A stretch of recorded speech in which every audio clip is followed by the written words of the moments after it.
Otro femicidio. Apuñaló a su pareja y se suicidó.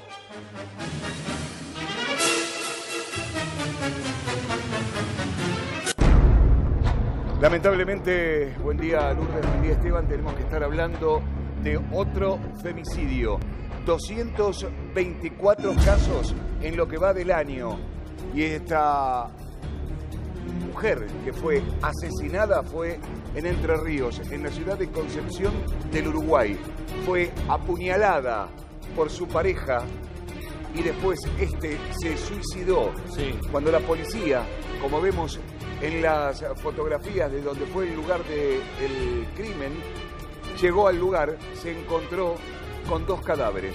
El de esta mujer de 35 años y su pareja de 50. Ella con cortes por arma blanca. Arma blanca, ¿no? Y en principio, Carlos, esto en Concepción del Uruguay, en la provincia de Entre Ríos. En principio había algunas dudas, ¿no? Por supuesto, porque encontraron los dos cuerpos en una observación preliminar. Sí. No se sabía si habían sido víctimas de algún tipo de asalto o de agresión, y después sí se descubrió esto que vos estás contando, ¿no, María Elena Ripeta? Hola, buen día. Tenemos los datos de esta pareja, ¿no? Sí, Susana Pereira, 35 años, y Eduardo Romero, de 50 años. Los dos estaban en esta casa, y como bien ustedes decían, la hipótesis principal hoy de los investigadores es que se trató de un femicidio seguido de un suicidio. Ella estaba con heridas muy profundas de arma blanca, que es lo que desencadenaron su muerte, y él, si bien tenía una herida, la muerte se produjo por el monóxido de carbono. Estamos en comunicación telefónica con un periodista de Concepción del Uruguay, de lapirámide.net. Alejandro Francia, buen día. Carlos Álvarez te saluda junto a María Elena Ripeta. ¿Cómo estás?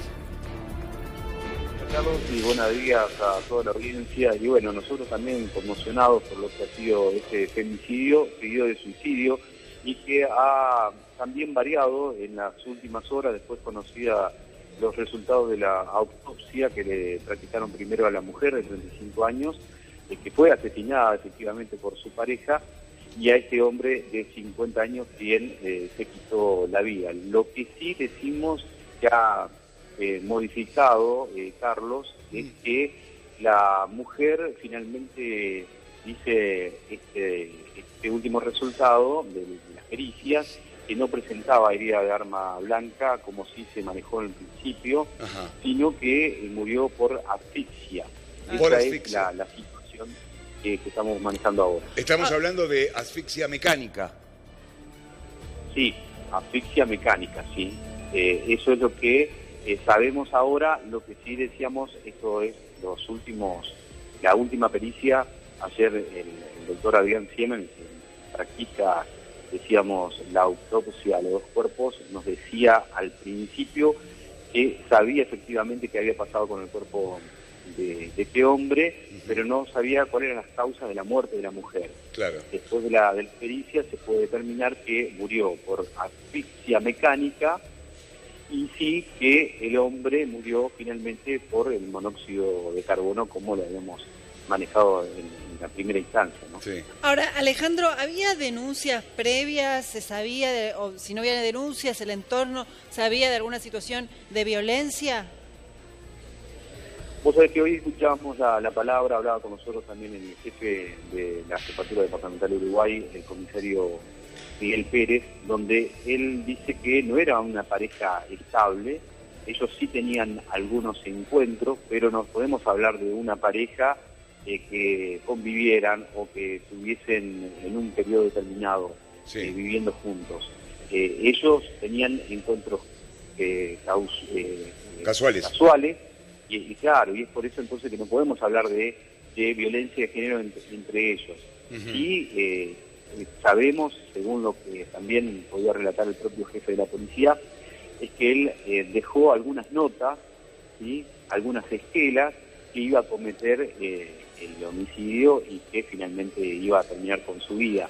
Porque también sabemos, es lo que nos comentaba el jefe de la policía, es que hay elementos probatorios. ¿Cuáles eran esos elementos? Que él sacó una moto y una guitarra y dejó esquelas para qué personas debían quedar esos elementos que él estaba dejando fuera del domicilio, porque hubo un incendio, pero como siempre cuando hablamos con los bomberos, ellos nos dicen que para que un fuego se propague, lo que tiene que haber es oxígeno.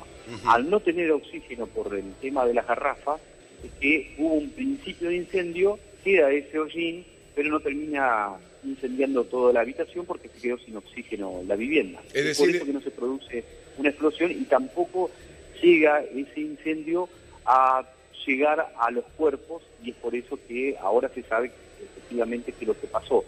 Y también con esas esquelas se deja de lado el tema de, porque lo primero que se pensó era que pudo haber sido un robo, claro. Se queda entonces con las esquelas que había dejado, esas notas que él dejó, queda en claro cómo fue entonces. Es decir que esas cartas, Alejandro, que él dejó, ya daban un preaviso, estaba premeditado lo que iba a hacer de asesinar en forma de asfixia mecánica a su pareja y suicidarse él. Exacto. Eso queda al aclararse entonces cuál fue, entonces, por qué cometió este asesinato y después luego Alejandro, sí. Alejandro, esas notas, ¿dónde las dejó? ¿A quién se las entregó?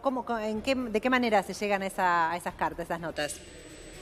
Cuando la policía ingresa, dice que lo primero que hace, lo primero que fue ver mucho hollín en la vivienda, y sí. Fueron buscando y encuentran los dos cuerpos sin vida ya en una cama de 2 plazas. Sí. También había un arma blanca, un cuchillo al lado del cuerpo del hombre, y efectivamente se habría hecho un corte, pero no tan profundo para poder quitar la vida.